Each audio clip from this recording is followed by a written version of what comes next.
ibon Westcote, the Epthintria tis Americanikis scholis klassikon spudon sin Athena, ke ine haramu nasas kalosorizo popse, stin protimas klassiki dialexi tu academaiku ethos.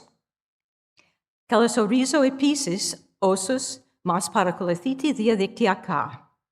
Opopse, ecome tin megale hara, na kalosorisume tus syndiethindis tu Archaeological programmatus Molyvotis Thrakis, ton Nathan Arrington, ti Maria Tasaklaki, ke tin Domna Terzopoulou. Avti I synergasia metaxi tis Americanikis scholis, ke tis Ephorius Archaeotiton Rhodopis, apoteli protypo synergasias. Kata tin diarchia dio kiklon adeon apoto dio hiliades decatria eos to dio hiliades ecositria iomada mesa apo tin meleti tisan escafes ke tin epifaniaki erevna eki alaxi rizika ton tropo pu kathenoume avti tin crisimi perioki. Exerevnisan mia megali perioki, apotin acti eos tin endochora, meletondas astica, ira ke egortica topia. Apota diomeni, mena tis erevnas, anasyntetun macrochronies metavasis, ke semantica simia cambis stin historia tis periokis. Ke to pio and the opostiako ine oti the mosia efsan grigora ta apotalesma tatus se arthra sto hesperia ke pio prosfata se enan semantiko tomo tis Syrias hesperias supplements. O Nathan Arrington, ine catechitis technis ke archaeologias ke Hellenicon spudon ke proedros tu temimatos technis ke archaeologias sto panepistimio tu Princeton. I Marina Tasaklaki ergazite os archaeologos stin Ephorio archaeotiton Rhodopis. I Domna Terzopoulou ergastike stin Ephoria archaeotiton Rhodopis, ke simera ine proistameni tis Ephorius archaeotiton Evru. Good evening, friends, colleagues, and students. I am Bonna Westcote, Director of the American School of Classical Studies, and it's my pleasure to welcome you here this evening for the first classical lecture of this academic year. I also welcome all of those who are following us online. This evening, we are very pleased to welcome the co-directors of the Molyvoti Thrace Archaeological Project, Nathan Arrington, Marina Tasaklaki, and Domna Terzopoulou. This synergasia between the American School and the Ephorate of Antiquities of Rhodope has been a model of collaboration. Over the course of 2 permit cycles from 2013 to 2023, the team has, through research, excavation, and field survey, transformed our understanding of this pivotal region. They covered a wide territory from the coast to the hinterland, exploring urban, sacred, and rural environments, from which they reconstruct long-term transitions and key turning points in the region. And most impressively, they have rapidly published their findings in articles in Hesperia, and most recently in a major volume in the series Hesperia Supplements, and there's more to come. Nathan Arrington is Professor of Art and Archaeology and Hellenic Studies and Chair of the Department of Art and Archaeology at Princeton University. Marina Tasaklaki serves as an archaeologist at the Rhodope Ephorate of Antiquities. Domna Terzopoulou worked in the Rhodope Ephorate of Antiquities and now serves as the director of the Evros Ephorate of Antiquities. The presentation this evening, Transitions and Turning Points in Aegean Thrace, Insights from the Molyvoti Thrace Archaeological Project, will be delivered by Nathan Arrington and Maria Tasaklaki. Please join me in welcoming them tonight.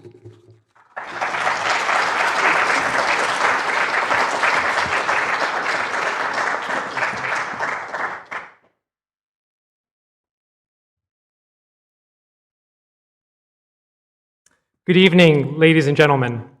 Marina, Tasaklaki, Domna, Terzopoulou, and I would like to thank Bonner Westcote and the leadership of the American School of Classical Studies for the invitation to speak tonight about our archaeological project at Synergasia between the Ministry of Culture and the American School.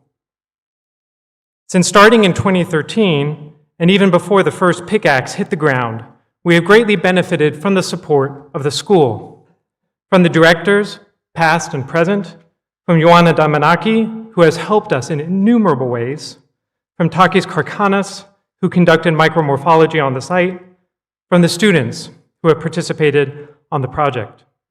The list is long.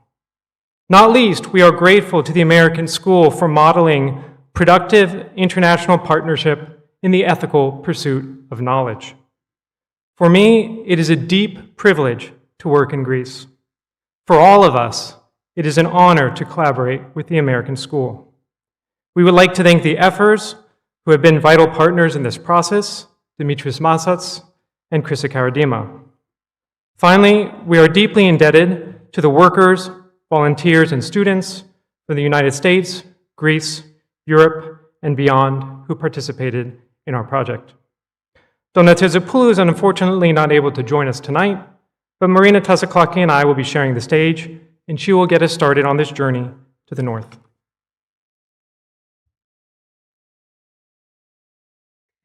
Aegean Thrace is defined as the region between the Nestos and Evros rivers and the Aegean Sea and the border with Bulgaria in the Rhodope Mountains. In antiquity, there was no exact regional equivalent to these modern definitions. The Greeks considered this area simply as part of Thrace, a land that extended north to the Danube and east to the Black Sea, while the western border fluctuated between the Olympus mountain and the Strymon River and Nestos River. Thrace's geographical neighbors were the Scythians and Dacians to the north and the Paeonians, Illyrians, and Macedonians to the west. This vast geographical expanse shaped the way Thrace was perceived in the ancient world.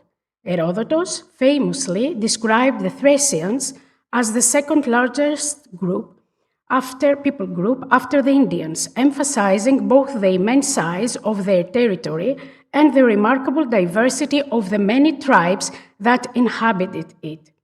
Yet, geography alone does not convey how the Greeks imagined Thrace. Greek mythology provides an additional layer of understanding. In myth, Thrace was personified as a daughter of Oceanus and the Syrian Parthenope, and the sister of Europa, with half-sisters Asia and Livia. Later, these names came to designate vast regions, even entire continents. The prominence of Thrace's sister may be interpreted as reflecting the relative scale and geographical extent of Thrace, also occupied in the Greek worldview. This rich mythological tradition mirrors the remarkable geomorphological diversity of the region, with mountains, rivers, and valleys, often accompanied by legends that shoot to explain the landscape through divine or heroic narratives. Among the most vivid of these is the story of the Rhodope and Themos, the royal couple of Thrace. They arrogantly compared themselves to Zeus and Hera, provoking the wrath of the gods, who punished them by transforming them into the mountain ranges that still bear their names, immense, immovable, and forever separated. Evros, the most majestic river in the region, was worshipped by the Thracians as a local deity. According to Plutarch, the river was originally called Rhomvos, but was later renamed Evros in memory of Cassander's and Crotonikis' son, who drowned in its waters. The Romans were the first to demarcate defined borders to this vast region, making it part of the province of Thrace. The new province encompassed the territory of the Thracian client kingdom of Rimitalkis III, with Perinthos designated as the capital and the seat of the Roman governor. Under his auspices were both Thracians and Greeks. Aegean Thrace constituted the southwestern part of this new administrative entity. Nowadays, from a mere geographic perspective, Aegean Thrace is a type of borderland located at the edges of modern Greece, while the border region of Thrace spreads across Greece, Bulgaria, and Turkey. From economic and political perspectives, however, it was and still is of central importance as a place that connects the sandy coast with the mountainous interior on the one hand and Europe and with Asia on the other. The geopolitical importance of the region was long being recognized, with the Persian King's Road traversing the area, followed by the Via Egnatia, the longest road outside Italy. Even today, multiple pipelines transporting natural gas from east to west run across Aegean Thrace. Philip fought to control this vital land route, constructing fortresses, as did Romans, who founded cities along the Via Egnatia, and relatively recently Bulgarians, who dug war trenches along the coast. Beyond its geopolitical importance, the region had natural wealth that made it attractive. The well-watered landscape consists of marshes, flatlands, rivers and lakes, and mountains, which abound in resources, including metals like gold, timber, vines, horses, and grain. Its long-standing economic vitality and continuous human occupation throughout the century can be attributed to all of these features.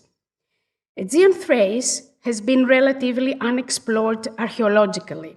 The pioneer in this region was Georgios Bakalakis, who investigated many places of interest, although he often was unable to explore a single site thoroughly.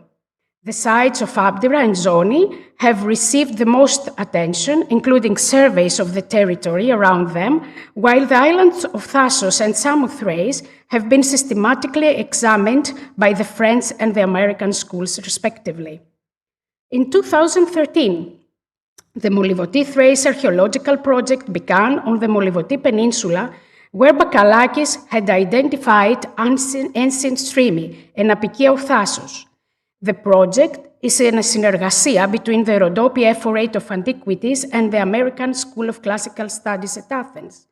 It focuses on the coastal settlement located between ancient Lycia and Maronia. Field work was conducted in 6 seasons between 2013-15 and in 2019-22 and 23. The project combined stratigraphic excavation with intensive and extensive pedestrian surface survey, along with geomorphological study to assess daily life, diachronic change, and the relationship between settlement and landscape.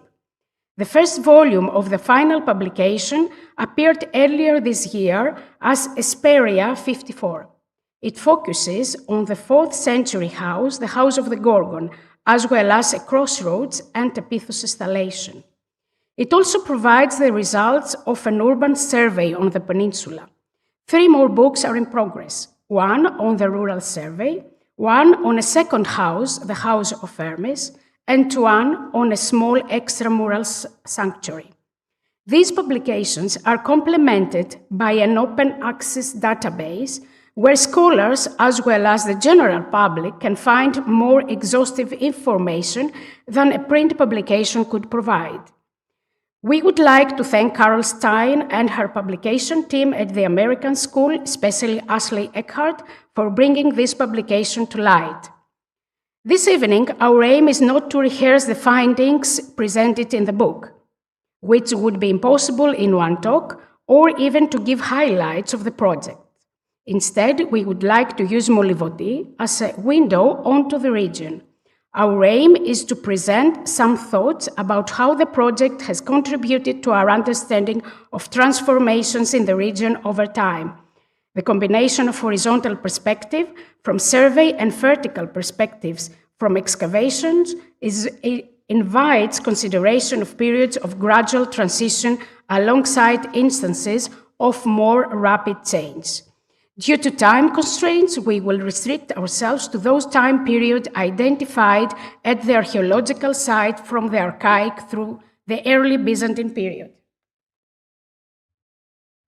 Some of you may know that the name of the settlement has been disputed, whether it is ancient Strimi, as Bakalakis maintained, or archaic classical Maronia. The book treats the question in detail and makes the argument for Strimi without pressing the issue given the absence of uncontestable epigraphic evidence. In this talk, we leave this topic aside and lean as much as possible on archaeological results that do not depend on how one has named the settlement. It is one of several coastal settlements in Aegean Thrace from the Archaic period, such as Abdera, Dikea, and Zoni. The earliest material at the site dates to the second half of the 6th century BC. Only a few pottery sherds may be from earlier in the Archaic period. While there is no evidence for an urban plan at this time, the presence of extensive tunnels, some of which connect, attest to some level of central organization. Grave monuments appear in the hinterland, and there is low-level activity in the landscape.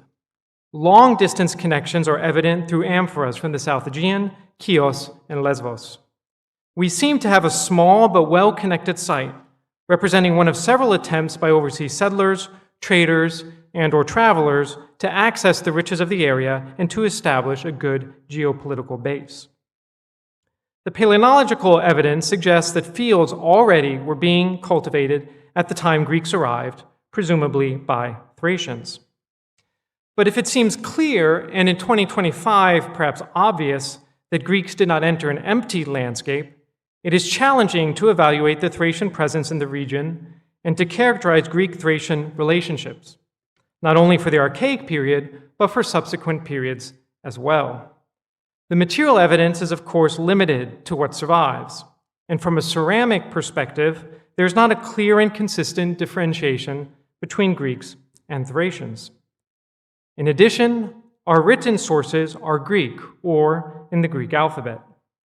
There is a tendency, because of these sources, and also for historiographic reasons, to think in oppositional terms of monolithic Greeks versus monolithic Thracians, which distorts the record. Yet in the Archaic period, it is broadly true that there are different patterns to Greek and Thracian settlement, with Greek cities along the coast and Thracians located more inland. The closest Thracian settlements to Molyvoti were in the Ismaros hills to the east at Asar Tepe and Aios Yorios, and there was a cemetery to the northeast near the Filiori or Lissos River. Greek historians report that the tribe in the area was the Kikones. Elsewhere in Aegean Thrace, we hear of the Bistonis tribe near Abdera and the Sapei. The Thracians already had a high degree of cultural complexity developing out of the late Bronze Age and into the early Iron Age, with multiple settlement types in the hills, and they likely were present in some way in the plains for agricultural and pastoral reasons, as the paleontology would suggest, although a more thorough study is needed. Despite the archaic settlement evidence, rather than a single Thracian to which a single Greek might be opposed, over multiple groups in Aegean Thrace that had differentiated in complex relationships with Greek settlers, from hostile to cooperative. Episodes from Greek mythology often mirror these ambivalent relationships. On his return to Ithaca, Odysseus encountered the Kikones in Ismara, the area of Maronia, where a violent confrontation took place. Yet he ultimately departed bearing gifts, gold, and the famous Marinitan wine, so potent that it later inebriated the Cyclops Polyphemus. A generation later, Heracles confronted the Bistones and their king Diomedes, whose man-eating horses he captured before opening a trench that, according to legend, gave rise to Lake Vistonis and led to the foundation of Abdera. Historical and archaeological evidence also reflect this dynamic interplay between Greeks and Thracians. The city of Abdera was sacked at one point by Thracian forces in the 4th century, while at Zoni, the sanctuary of Apollo yielded inscriptions written in the Thracian language and metalwork that suggest the transmission of local techniques and knowledge. The whole region experienced a turning point in the classical period. In the Molyvoti Hora, the quantity and spread of finds rises exponentially, appearing in nearly every field surveyed and consisting primarily of amphora fragments. It seems impossible that this extension into the landscape did not bring Thracians and Greeks into closer contact. Roads from the site extended northward, their trajectory identifiable from the locations of 5th and 4th century tumuli. From these roads, one could access the site at Linos and into the Thracian foothills, or via the Makaza Pass near Komotini into the Thracian heartland. The landscape was safe enough for the establishment of burials, or these monumental burials were a type of claim to the landscape. Palynology shows how human activity made an impact on the vegetation of the landscape as well, with the retreat of the forests and increase in cultivated land. Meanwhile, the coastline gradually moved outward, a result of river and wave action. The city at Molyvoti was refounded circa 375 with an extensive leveling operation to prepare for a Hippodamian grid plan, eliminating most earlier architecture. This was a period of considerable change throughout Aegean Thrace, responding to a power vacuum left by the defeat of Athens in the Peloponnesian War. Thassos resurged and attempted to re-establish control over the mainland, minting coins stamped Thassion Epiro. At Molyvoti, the tiles from the house of Hermes were stamped of the Thasians and seem to have been imported, perhaps a sign of Thasian involvement in the refoundation. The other major actor in the region was Maronia, with a strong presence in the local and regional numismatic records. Its coins spread far and wide. Maronia enjoyed particularly close relations with Thracians, with a representative at the court of Seuthes and a privileged economic position granted by the Vetren or Pisteros inscription found in Bulgaria. It probably helped encourage the marauding Thracian tribe, the Tribaloi, to sack Abdera in the 4th century. Not surprisingly, perhaps, Thassos and Maronia came into conflict, according to Demosthenes, over the coastal side of Strimi, where Thracian mercenaries fought on Maronia's side. Most of the finds from our excavation date to the 4th century and provide a close-up perspective of this turning point, a view from on the ground, as it were, to the transformations of the 4th century. The House of the Gorgon is a large structure nearly 18 by 18 meters, occupying the corner of an insula. A long entryway, recalling the architecture of Thracian houses, leads to a courtyard with an altar. Food preparation may have taken place in the back of the house, but otherwise the use of spaces, as in most houses, was flexible. Like most Greek houses, it was a multifunctional structure, and the long rooms facing the road, along with the presence of a second well, may have been shops or served some type of commercial function. Lamps, figurines, loom weights, fineware, and small metal finds attest to the rhythms of daily life in Aegean Thrace. The home abounded in amphoras as well as coins, with an astonishing total of 350 found from the House of the Gorgon alone. In one space alone, more than 45 coins were found, all of Maronia's small denominations. While there are still long-distance connections evident through the amphoras, coins, and ceramics, there is now, in the 4th century, more of a closely regional association when compared to the Archaic period. The network, that is, has strengthened but contracted in scale. For example, the material culture reveals links to Abdera that are otherwise absent from literary sources and that speak to this process of regional integration. The Gorgon antefix was made from the same mold used to make antefix at Abdera, and the pithoi and inscriptions on there have their closest parallels at Abdera. Such links could stem from a shared regional culture, from traveling craftspersons, or from the movement of refugees after the sacking of Abdera in 376, around the very same time as the refoundation of the Molyvoti settlement. Regional connections also emerged from consideration of the archaeobotanical data, where plant and food remains testify to extensive use of the landscape, complemented by abundant hopper mills for the grinding of grain. Sheep or goat predominate in the animal record, and we suspect that sheep were particularly amenable to the marshy landscape in the Hora. The fish evidence is more variegated, showing extensive engagement not only with the sea, but also, perhaps surprisingly, with inland riverways.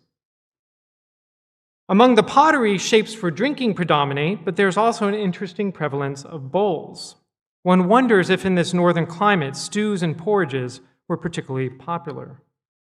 Wine drinking is evident not only through the vase shapes, the skyphos, bolsal, and cup shapes, for example, but from the discovery of an andron in the house of Hermes, identified by its location in the corner of the house, the presence of an anteroom, and the offset door. There is no trace, though, of a mosaic. Also from the house of Hermes, but from a different space, was an attic crater preserving grape remains inside.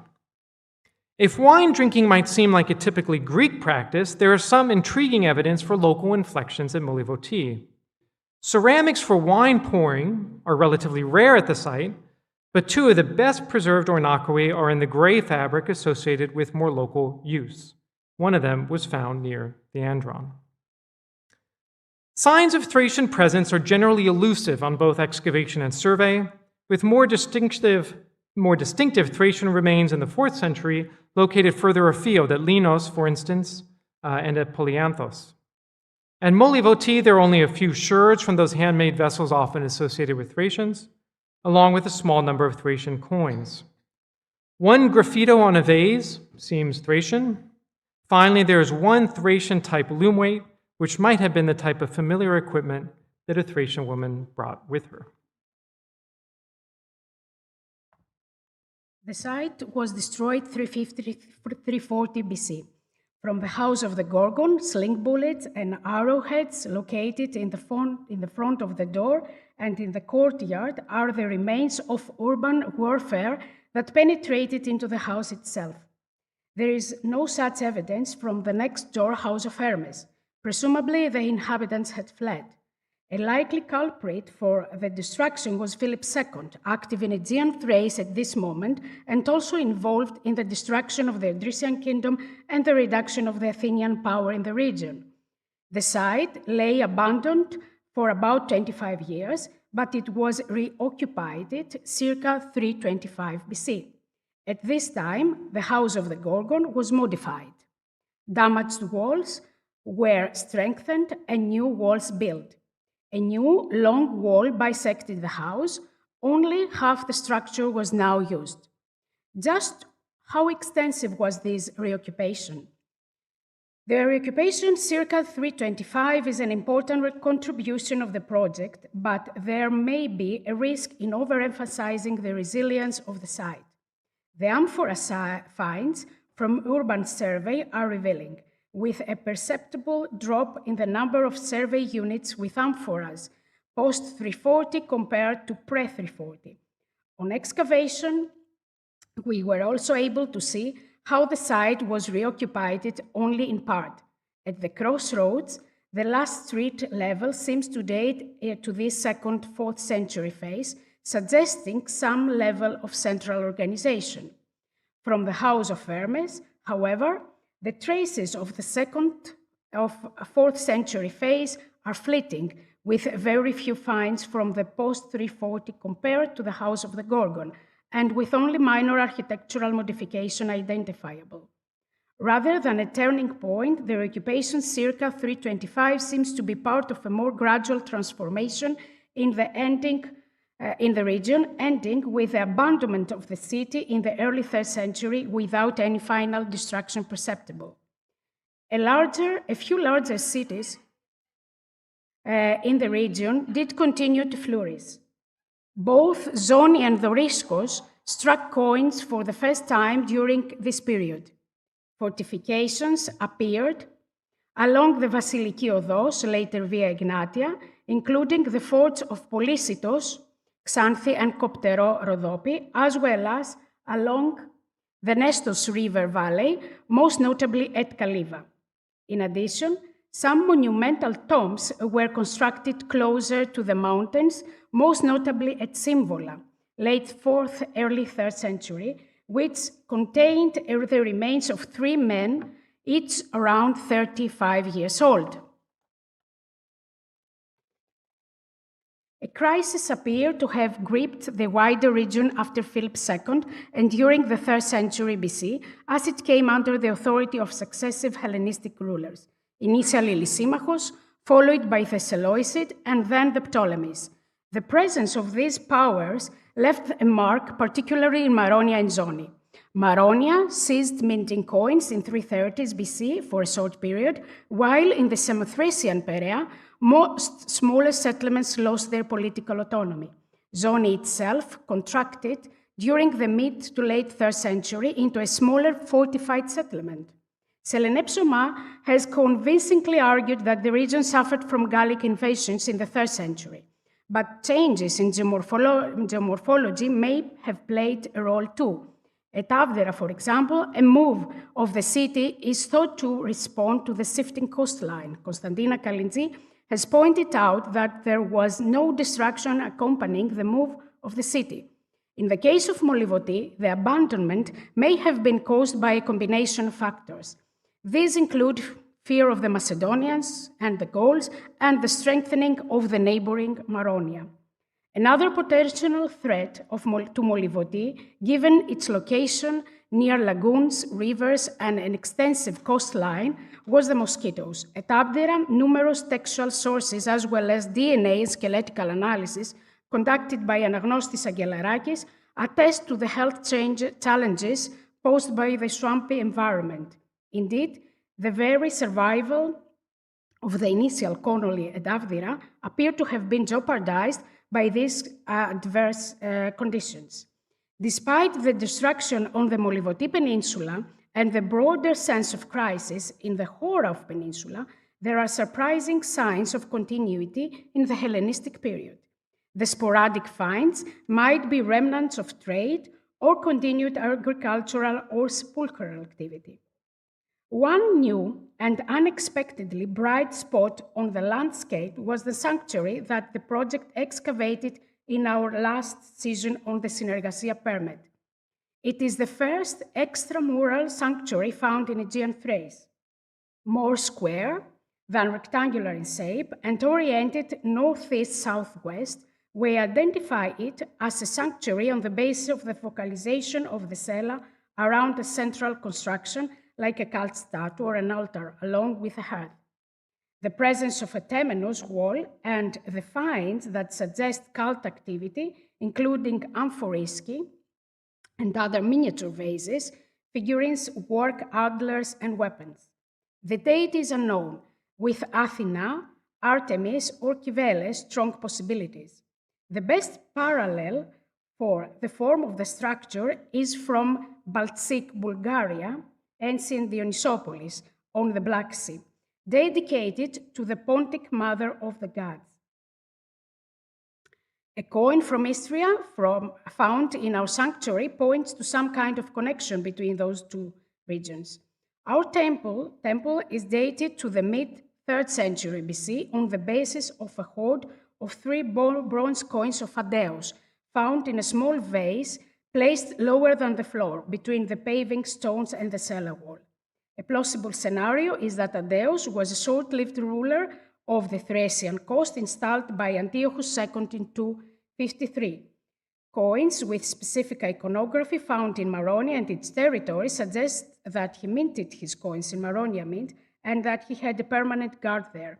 His involvement in the construction of the sanctuary and Mitriko Metochi would have been part of his effort to establish his legitimacy and authority over the territory, extended his power out from Maronia, which had become a political center circa 300. Near the sanctuary, a geophysical work by Apostolos Aris, complemented by pedestrian surface survey, suggests the presence of a large fortified farmstead with material from early Hellenistic period too, which may be connected to the sanctuary in some way. The sanctuary and the farm are part of a move away from the coast from the Hellenistic period onward. A decisive turning point for the region must have been the construction of Via Egnatia in the 2nd century BC, and with it, the consolidation of secure terrestrial route and the establishment of new cities and way stations. Low activity in the coastal region continued into the beginning of the Roman period. There are no architectural remains from the early Roman period from our side and only few ceramics. From survey, the finds are slightly more abundant, showing some activity in the countryside, perhaps of an agricultural nature. At the extramural sanctuary, where our study is ongoing, preliminary analysis indicates the presence of ceramics from the Hellenistic and into the early Roman period, but this does not imply continuity in the use of the structure. Indeed, the construction of new walls and the installation of pithoi could represent a transformation of the sanctuary into an agricultural structure in the Roman period. The picture from survey becomes clearer in the Middle Roman period, when there are pronounced clusters of ceramics in the same places where we had identified possible classical farmsteads. These are signs of a return to intensive agricultural activity along with the nucleation of settlement. The pottery itself demonstrates the increasing integration of the region into broader Mediterranean economic networks with a pronounced orientation toward Asia Minor. This is an important background for the move of the capital of the Roman Empire to Constantinople. The hinterland was active before the city was founded. We suspect this is the case elsewhere in Aegean Thrace too. At the same time, we hear of invasions from the north in this period and instability in the region. Some of the Middle Roman coinage from Molyvoti suggests the continuous use of its harbors.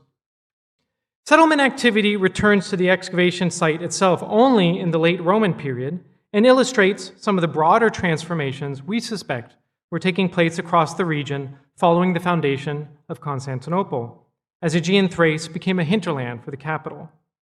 Classical debris was moved around considerably. Deep cuts were made across both houses, whose use remains unknown. One small room was built in the house of the Gorgon, and 2 other rooms may have been reused, while pithoi were sunk into the 4th century levels.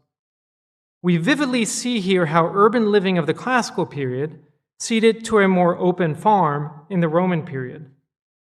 While similar animals were being used in both phases, there's relatively more pig in the Roman period, an animal which fits better into a rural than an urban environment. In the ceramic record from Middle Roman to Late Roman, there is a noticeable incorporation of African production centers. The competitiveness of African red slip in the 4th and 5th centuries follows well-documented patterns observed at other Aegean sites and could represent the shifting trade networks following the foundation of Constantinople. Indeed, African red slip wares were soon replaced by Phocaean red slip by around 400, and Phocaean red slip is the dominant imported Roman fineware at the site. Meanwhile, the large quantity of Attic lamps, which had maintained a near monopoly in the local market, points to another trade network oriented toward the west. Thus, the site at Molyvoti, albeit small, was linked to broader Mediterranean trade networks crossing the seas as economies expanded. A northern market connection appears most clearly in the late Roman phase, but we suspect it had existed earlier too. Between the 5th and 6th centuries, new production centers started exerting influence in the local market, albeit in limited quantities. The impact of North African lamps is evident in the significant appearance of imitations of unknown origin. Given that most coins derive from Eastern mints and from Maronia, it seems probable that trade routes were predominantly oriented eastward, as they had been since the site was established. Attic and Asia Minor products likely reached Molyvoti via larger regional markets, such as Nicomedia, Cyzicus, and Heraclea, through Maronia. The low number of coins dating to the late 4th and 5th centuries aligns Molyvoti with other late Roman sites where coin evidence is similarly scarce. A clear stratigraphic break separates the late Roman from the early Byzantine period at the site, when a circular structure was built above the late Roman farmstead remains. It lay above the late Roman walls and cut the late Roman pithoi, which went out of use. Only the foundations survive, but we suspect that it is a granary with a millstone installation nearby. To the same phase belongs a settlement which survey found on the headland.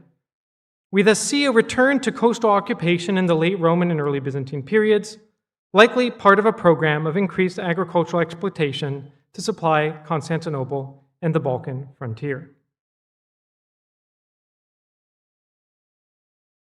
For all the turning points and transitions we have described, It is worthwhile to pause as we near the end of this talk to point out the continuities and consistencies in the archaeological record. Grain was significant for the region from the Archaic through the early Byzantine periods, from the Thracians active in the landscape, to the classical hopper mills, to the Roman granary. Just as meaningful, however, was the marsh environment. Often conceived as harmful, there were good reasons why people settled in the damp landscape of Molyvoti, or at a site like Abdera, Dikia, or Enos. The faunal record shows how people were able to exploit the rich plant environment of marshes, which were also excellent pasture lands. The grain, the plants, and other types of evidence, such as the freshwater fish, the imported ceramics, the presence of tumuli, and more, indicate a pronounced landward orientation of the site. While we tend to think of coastal settlements in terms of sea networks, the land network here was just as important. Turning to longer distance connections, which were accessible by both land and sea, through our project we perceive an Aegean Thrace that was strongly oriented to the east and southeast throughout all periods. It was more interconnected in the Archaic and Roman periods, in more regional in orientation in the Classical period, but it always was a bridge between Europe and Asia. The Ionian origin of many of the settlers and the enduring ties between a metropolis and its colony provide the clearest evidence for this eastern orientation. Abdera, for example, serves as a prime case of a colony that maintained close connections with its metropolis, as documented in inscriptions extending into the Roman period. It is time to conclude not only our talk, but our project. We have conducted urban and rural survey, excavated 2 houses, and discovered a sanctuary. There's always more to be found, but the process of study and publication, albeit less glamorous than digging, is important for our understanding of the site and for the future of the field. We look forward to this next phase. In this talk, we have run the risk of using too broad a brush to describe the significance of the findings at a regional level. It is always possible to situate archaeological results in different types of contexts, to emphasize now the political, now the religious, now the multicultural. We have not been able to devote time to considering in depth what caused one transformation or another, and we are aware that in many cases we have treated the material record as a relatively passive manifestation of change. Behind the transitions and turning points are groups, such as Greek settlers, individual actors, like Aegeos, natural features, like the progradation of the coastline, human features, like the Via Egnatia, and external polities, like the city of Constantinople. We hope our publications present the data in such a way that others can tell different stories from the one we have told today, and we look forward to hearing them. For now, we thank you for your attention and welcome your questions.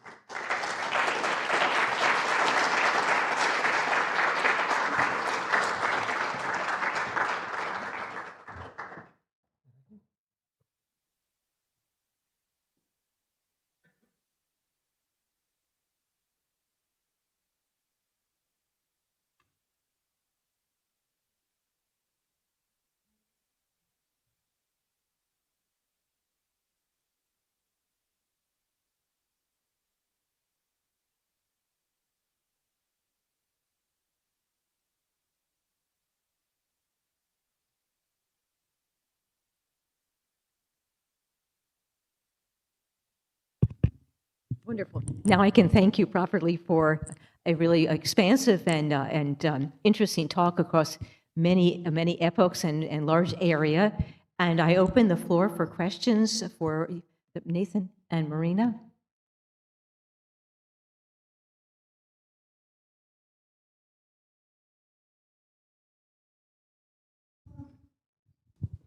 Thank you for a very interesting talk.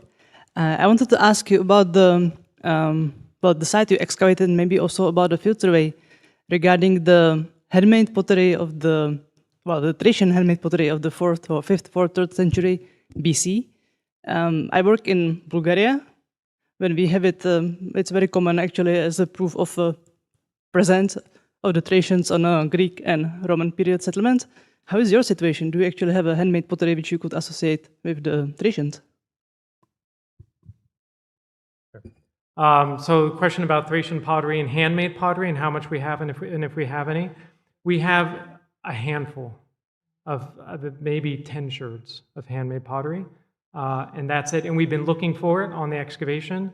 And then on survey, where we thought we would be able to find some, we were adopting strategies, especially in the first years, of total collection, because we were worried that we might not pick it up and that students who maybe weren't accustomed to identifying something that was actually really significant but just looked undecorated wouldn't know, so we were doing total collection. Even with those strategies, we're still picking up very, very, very, very little to none in the Hora, and from the site itself, just a bit. Outside of our area, do you want to speak a little bit about where it's been found? Outside Molyvoti and the Hora of Molyvoti, we have the Lissos Cemetery. It's an excavation that conducted back in 1971-72 by Triandafylos. And there we believe it's a Thracian cemetery, and we have pottery from Thassos, Ionian pottery, but shapes that are from the Fari workshop. So here one settlement is that, and the other one is Zoni, which there the Thracian pottery is abundant. You can see not only the inscribed sherds that we showed to you, but also Thracian pottery. And many other sites, but we weren't so lucky to find. Okay, thank you very much.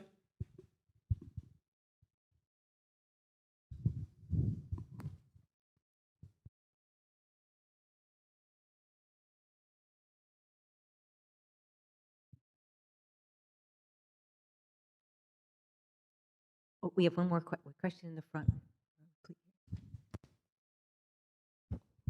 Farstal, I was wondering about the pieces that you're finding in the digs. Where are those pieces housed ultimately?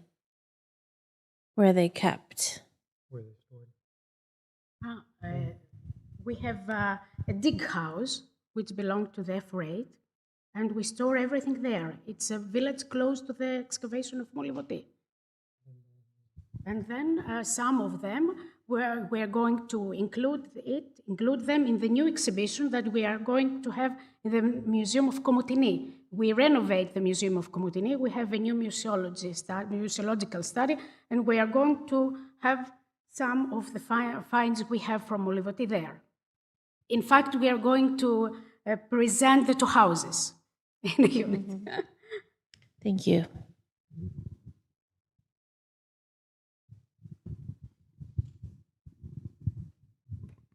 I have a question online here, if I could introduce that. It's by Keith Roffin, who says, it was said that Thrace is relatively unexcavated archaeologically. Where would you suggest should be next? Are there particular sites which you think would be most profitably excavated?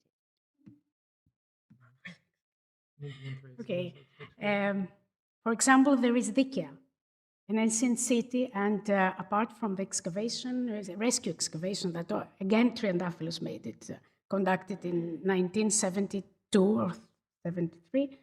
There is no excavation there. So we have a city with a very important coinage, for example, but we didn't excavate the site. And we also have many sites on the Rhodope mountain, Iron Age sites related to the Thracians, and also with the Thracian rider sanctuaries. So there are plenty of room to excavate in Thrace.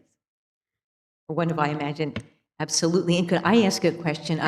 Especially Roman times, we didn't, although we have Topyros, which, belong to the Ephorate of Kavala, but we have also Traianopolis, Plotinopolis, and Anastasiopolis, and Maximianopolis. There are so many cities after the Roman and after the Roman, early Byzantine, and the excavation is limited there. So plenty of frontier in the future. If I could ask a question, I just was very excited by the discovery of the extramural sacred area and its connections with Dionysopolis, which I think are really quite interesting, and then your finds, which even more than the architecture really did suggest a sacred place.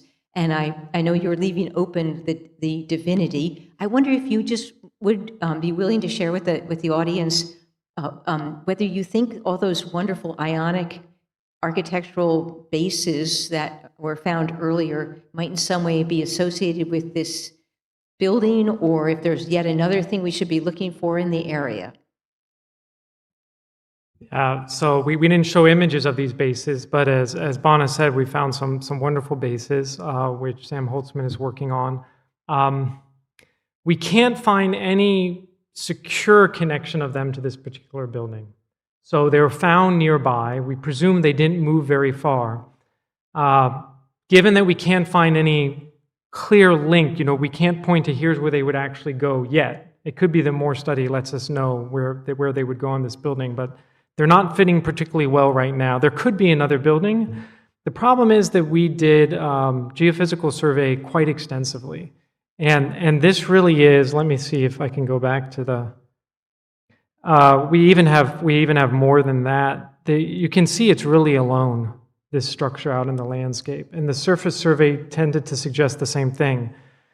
There were parts where we couldn't do the geophysical survey, like where there's this more modern farmstead here. So it's possible there's something else around, but right now the only sign of it is these columns that don't exactly belong. But so this is a mystery that volume 4 of MTAP will solve. But I can put that off till 2 and 3 are done. Right, well, yet more opportunity in the area. Yes. The other thing I really, if there's not another question, I would just love to ask about those tunnels. And if they in any way, if connected with the area you are working in, or if they are in a different place, but Only Bakalakis did some research there. We didn't do anything. And the drawings you saw, it's from Bakalakis' book. So it's difficult to work unless we have an engineering study, because we don't know if it is safe to work in that tunnels. We suspect, so when Bakalakis dug this, he found that at this spot here, a well in one of the houses was sunk into this spot. So it was gathering water into this area, and then a well was above it in a house. So we suspect that one of our wells that we were digging, we were able to dig one down 9 meters? 9 meters. Wow. And that it was tapping into one of these systems. Part of the difficulty here is that we have lost part of the coast, right? So the coastline has been eroded. So knowing what it originally looked like on its exterior is something we don't know. The Ephorate has cleaned it out a couple times, right? But it just fills back up. Yeah. It's difficult. We cannot enter that. Mm-hmm. Yeah. Yes, we need first to make an engineering study. And right now, where this is bordering is it's not bordering on the expropriated archaeological. Oh, we have a question in the front row here. Thank you. Thank you very much for this really wonderful presentation. I would like to ask if you have any evidence for prehistoric activity on the site. I mean, both from the excavation, but mainly from the survey, pre-archaic. We have, but I don't know if there is a slide there. Yes, we have, but it's limited. Only to the north, and which is closer to another very important site we have there, Paradimi. If you are familiar with the prehistory of the region, a few kilometers northern than our site is Paradimi, which is late Neolithic. I can't see my cursor. But you see it up there. And because of time, we didn't go into the periods that aren't represented on our excavation at the peninsula itself, but we do have prehistoric at the sanctuary area, where we have certainly early Bronze Age, but then there seems to be a gap. When we first started at the sanctuary, we were thinking this might be a place of continuity, because we were finding things that looked handmade, and so we thought, well, maybe this is the Thracian presence and continuity, but a closer study of that, it's still preliminary, but enough has been done that I'd say we don't have any kind of continuity there from early Iron Age into the Hellenistic period, but we do have prehistoric there. We have early Bronze Age, maybe even some Neolithic. But otherwise, it's bits and pieces. What's more promising is the palynology. The palynology is giving us more information about what's happening in the prehistoric period than we're picking up. So there's activity here that seems pretty clear because you have fire events, you have some grain that's being produced in the prehistoric period. But we put it in the book, but we're really talking about one core, two cores. So I say it, but with some hesitation, because it really needs a much more concentrated study to be able to say, well, look, we have no sherds, but we have the palynology, and we're leaning on the palynology. But so this is also going to be forthcoming study on the prehistoric material in MTAP 4. We have a couple more questions online. Marta Lopez asks about the temple. Could that temple be the temple of Bendis mentioned by Livy in the area? It's a candidate. It's a candidate, but because we have found Amphoriski, and Amphoriski usually we have two Thracians, it could be Bendis. But the thing is that in Molyvoti we have plenty of grave stelae with the name of Mitro. And this name is very familiar, it's very common in Molyvoti, so Mother of the God probably is another one. We are not sure. The other thing that makes us lean a little bit towards Mother of the Gods is that in the House of the Gorgon, a lot of the figurines were Mother of the Gods related. And then thinking about the regional context, maybe Mother of the Gods, but certainly Artemis is one of the candidates. And another question, thank you very much for this interesting talk. Have you been able to find any evidence of Persian influence on the area in art or archaeology? No, and it's interesting because, yeah, I found it interesting that we know there's a Royal Road, we know the Persians come through, but in terms of what we see archaeologically. No.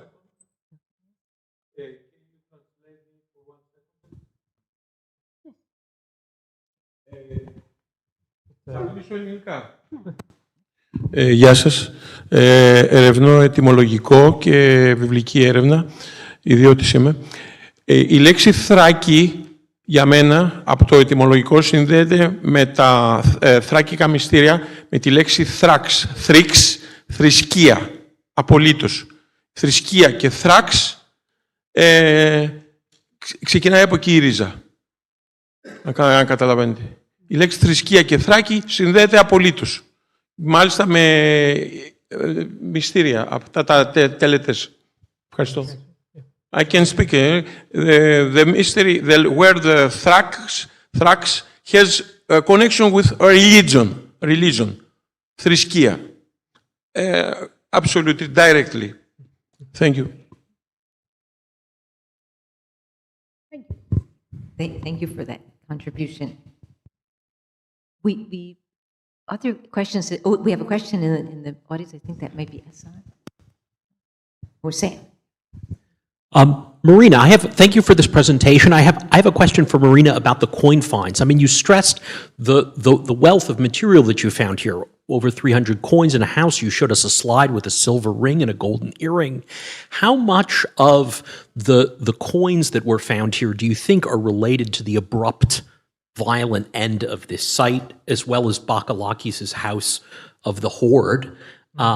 And how much of it is sort of the lost material of daily life? How much the find of all the coins is related to the destruction, like Bakalakis found the Horde? Well, the coins we have found there is the majority of them are bronze, and 90% of them, according to Selinipsoma and the new date of the coinage, it seems that those Maronia coins have been struck till 350. So we don't have many coins after 350. Not only Maronias, but generally the number of coins are limited after in the second century of the 4th century.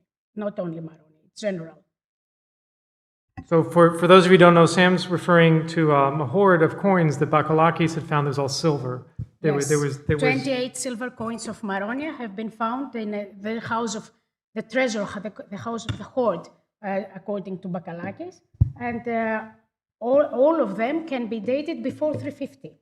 And also the bronze coins we have, according to the new date, we can say that all the coins are before 350. And we would agree with Bakalaki's destruction date. The big contribution of the project in terms of chronology is that it was reoccupied. And there are so many implications for that reoccupation. That includes the dating at Verina, because Verina has been dated in part, those debates about salt cellars, and those salt cellars also have to do with the salt cellars found at a site that was thought to not have been occupied post 350. So as so often in archaeology, all these things start to play together and have larger ramifications. But it seems, I think, like most of the coins were probably small coins that were lost as opposed to, at our site, as opposed to buried hoards. The only hoard we technically found was of Adeos. And it wasn't a Pyxis, and they're small hoard, but it's just 3 coins and 3 coins, it's a hoard. But it was in a vase, so it was definitely a hoard. Yeah. That leads me to ask, oh, no, go ahead now. Okay, I have a question about the people living there in the archaic and classical period. Were they Greeks or Thracian, or what kind of language did they speak? Do we know anything about that? In terms of language, I showed you the one possible inscription. We actually have quite a bit of writing, but all the other writing's Greek. I think archaeologists would say it's just very difficult to go from the objects to talking about ethnicity. So, we'll lean on things like handmade pottery is Thracian, but, even if we found a lot of handmade pottery, to say that that's Thracian is, I think, very risky. The one object that I think is somewhat more promising is the loom weight, because that's the type of thing we can imagine somebody using something that they're used to using, their technology, their tools, but that's the only one. We have many other loom weights that are Greek. So at some point, probably it breaks down thinking about Greek or Thracian. Language is a good way of thinking about it, and if one just leans on the writing that we'd have, you'd say overwhelmingly Greek. But this is something that I think other people need to look through all the data that we have and maybe try to interpret it in different ways. Much of the site looks Greek, I think. The thing is that for this period, let's say till classical period, Thracians are not something that you can see apart from the pottery. So only in Roman times there are grave stelae, names, Thracian names, and then you can see that there are Thracians. You have a Thracian name, for example, Evriselmis or Kaprovivos. That are grave stelae we have found, but along Via Egnatia, and it's Roman time. So in this period, we are digging classical and even Hellenistic. It's difficult to identify. And in Zoni, where we know that there is a Thracian population, the population is mixed, is due to the fact that we have the pottery, the sherds, and even that inscribed sherds with the Greek alphabet, but the words are Thracian. We don't understand them. But we don't have that case in Molyvoti. Actually, that question was related to one that I wanted to just ask, which has to do with the scale. There's a large landmass, but I wondered how large the population is. You have houses that are quite close together, so it does look like a community. But what kind of a population are we looking at in terms of scale? It's difficult to say. This is something that, we are thinking, but we need to calculate. We know that we have a city of 650 hectares, or not hectares, stremata, 65 hectares, but we need to make some calculations according to the houses or the Hippodamian system. If it was all actually occupied, isn't obvious. So where we did the geophysical survey, I showed you a very clear, I forget where it is, but a very clear Hippodamian grid plan. But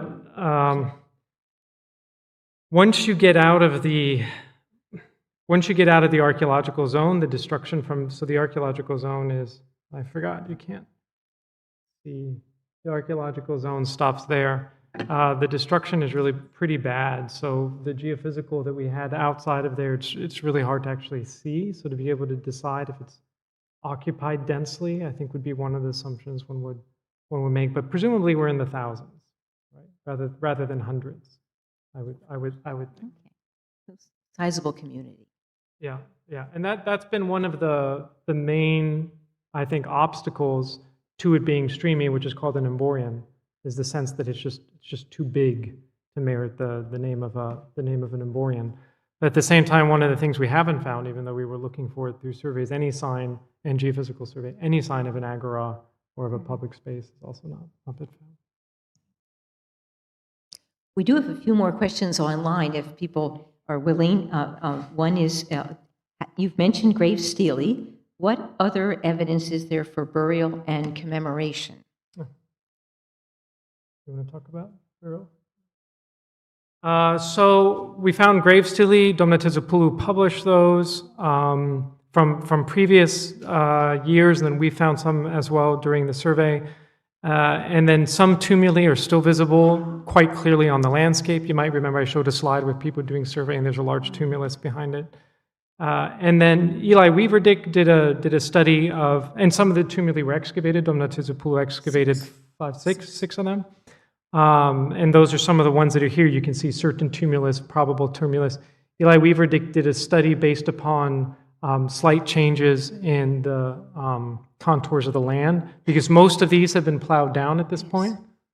Do you want to add? That's the problem, that the farmers still cultivating this area. So we are losing, unfortunately, evidence. And some grave stele are related to the tumuli, So this is, I think, a really important study that Eli did on putting together this map.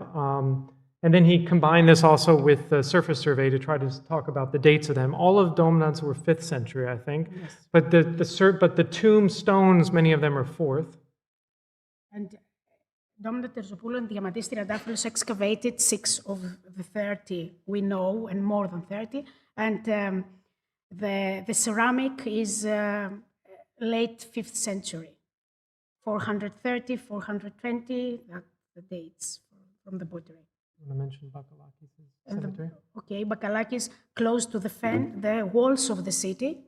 He excavated 5 grave monuments, and also he found many Attic pottery, a lot of Attic pottery, and famous painters like Cleophrades, the Louvre Count of Roma here, and the Pileus painter. And also we have found white ground lithoi from Athens, the same. Do we have any more questions from the audience here?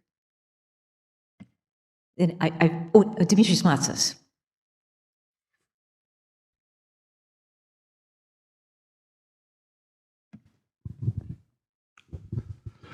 Thank you for your very stimulating presentation. I would like to stress that tonight's presentation is based on 10 years hard field work, which opens a window into the relations of an urban center, which it's with its hora. For the first time in Thrace. And I look forward to the continuation of this synergasia in order to examine more aspects of the occupation of this area, especially regarding the interaction of the Greek population with the Thracian population. Thank you. Thank you. Thank you. And I think we'll let Susan Allen online have the last word, because it's a question of most recent interaction in the area. And she just asks if there's evidence of World War I and World War II activity in your site and its hinterland. There are traces. We did one of the site we excavated in this is the Pithu installation. What we call Pithu installation is where the World War Bulgarian trenches are. So we know that Bulgarians were there, and not only because of the trenches, but because of the Kazarov article in an Archaeological and Tiger in 1917, because he were there in Molyvoti, and also there are some finds from Molyvoti now in Bulgarian archaeological in Sofia, in the Archaeological Museum of Sofia. So we found the traces of that war trenches. Well, thank you very much for a really stimulating and wide-ranging lecture, and I invite everyone to thank our speakers and then join us for a glass of wine downstairs.